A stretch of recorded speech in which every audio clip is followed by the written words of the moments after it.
What's up, everybody?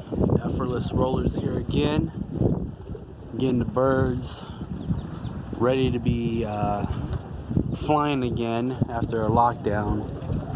These are gonna be the birds that are gonna be going back up. I still got 19 babies, or 19 of the crew still breeding, but this right here, this is gonna be the crew that's gonna hit the sky first.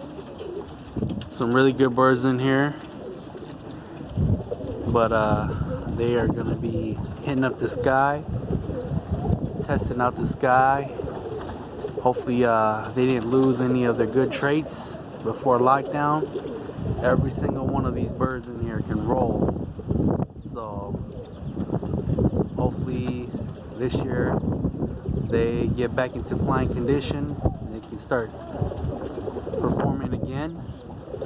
But this is the crew right here. Like I said, 19 of them are still breeding. So as soon as they're done training here, as you can see, I got the top closed right there. They can't jump in, jump down, but I'm also getting them back into the habit of trap training using this method. Honestly, it's like a no-brainer training.